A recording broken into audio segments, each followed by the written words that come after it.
tell me that I'm never. Halo semua, salam sejahtera Malaysia.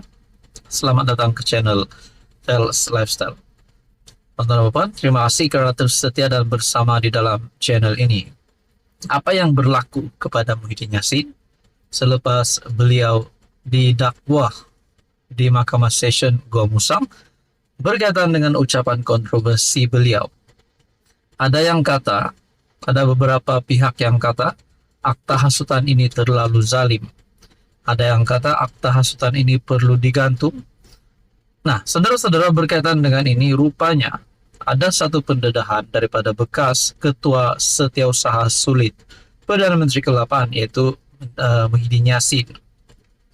Muhyiddin pernah gantung akta hasutan kerana zalim, kata Marzuki. Saudara-saudara, adakah peluang untuk Muhyiddin Yassin, pertuduhan yang dihadapi Muhyiddin Yassin untuk dibatalkan?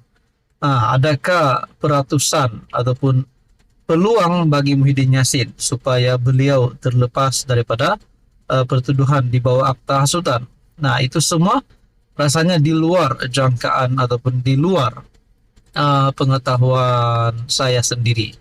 Namun mungkinkah ada peratusan untuk Muhyiddin Yassin selamat daripada pertuduhan itu? Bekas Ketua Setiausaha Sulit Perdana Menteri ke-8 Muhyiddin Yassin tampil menjelaskan terdapat dasar moratorium menggantung akta hasutan ketika Presiden bersatu itu menjadi Menteri Dalam Negeri. Marzuki Muhammad berkata, dia sendiri berada dalam jawatan kuasa bagi mengkaji undang-undang zalim semasa Muhyiddin berkhidmat di Kementerian Dalam Negeri KDN. Menegaskan mahu jawab siang-siang, Marzuki berkata akan ada kemungkinan Laskar Upahan BNPH mempersoalkan mengapa Muhyiddin tidak menghapuskan akta hasutan. Saya nak jawab siang-siang. Saya duduk dalam jawatan kuasa mengkaji undang-undang zalim semasa di KDN dulu. Anggotanya terdiri daripada PDRM, AGC, Majlis Peguam, Wakil NGO, dan lain-lain, katanya. Tambah Marzuki, ada 6 undang-undang yang dikaji oleh badan itu termasuk akta hasutan. Sementara akta ini dalam kajian, ada dasar moratorium, yaitu akta hasutan tidak digunakan untuk mendakwa sesiapapun. Dasar ini dilaksanakan oleh PDRM dan AGC pada masa itu, katanya dalam hantaran di Facebook.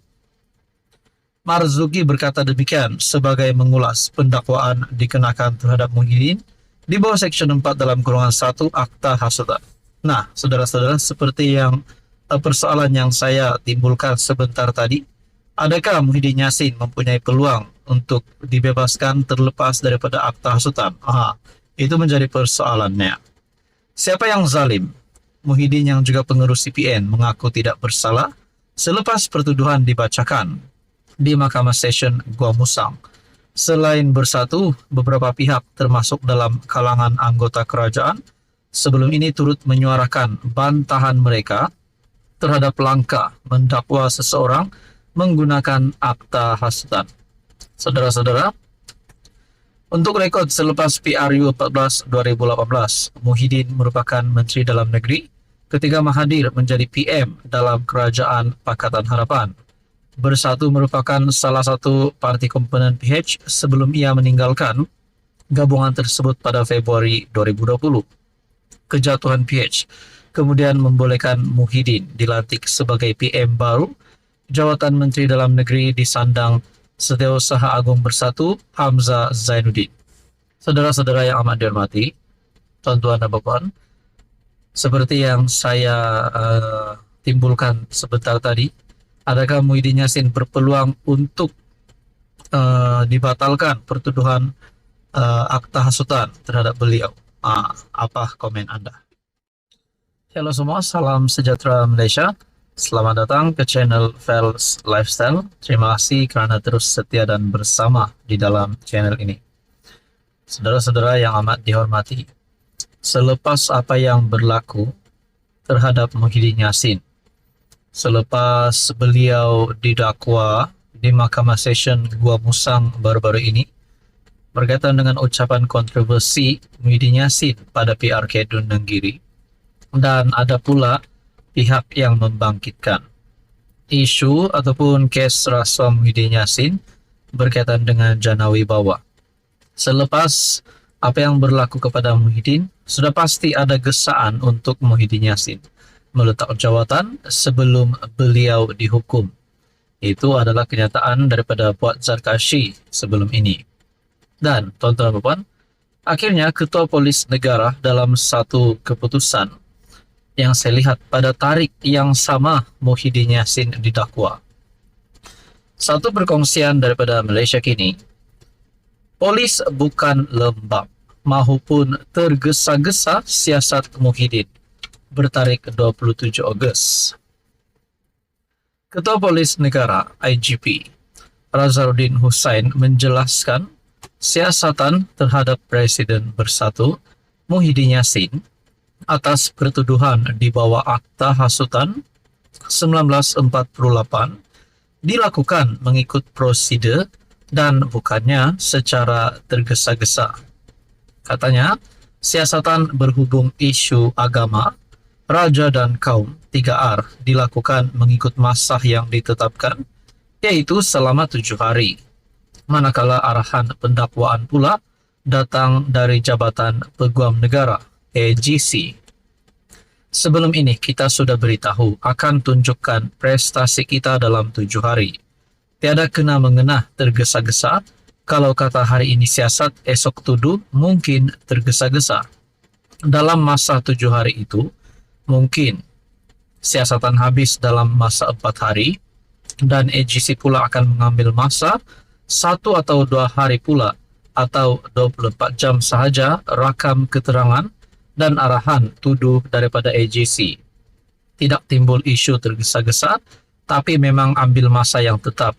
Kalau lambat nanti orang kata kita lembab.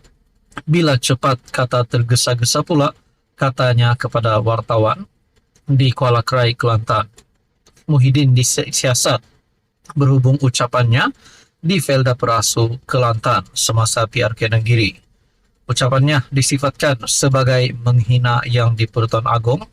Ketika itu, Al-Sultan Abdullah Riayatuddin Al-Mustafa Billah Shah, Ketua Pembangkang Hamzah Zainuddin, mendakwa undang-undang hasutan yang sebelum ini ditentang oleh Pakatan Harapan kini digunakan untuk menakut-nakutkan pemimpin Perikatan Nasional. Muhyiddin memohon untuk dibicarakan atas pertuduhan menghasut di Mahkamah Session Gua Musang di hadapan Hakim Nik Muhammad Tarmizi Nik Muhammad Syukri. Saudara-saudara yang amat dihormati, tuan-tuan dan puan, akhirnya Ketua Polis Negara dalam satu keputusan yang mengejutkan, yang pasti menggemparkan.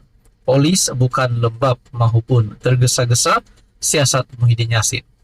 Dah memang tanggung jawab pihak-pihak berkuasa untuk melakukan pekerjaan mereka. Dan berkaitan dengan ini, apa yang berlaku kepada Muhyiddin Yassin, sudah pasti ini satu perkara yang mendukacitakan kepimpinan Perikatan Nasional. Rasa-rasanya apa yang akan berlaku kepada Muhyiddin Yassin selepas ini? Apa komen Anda?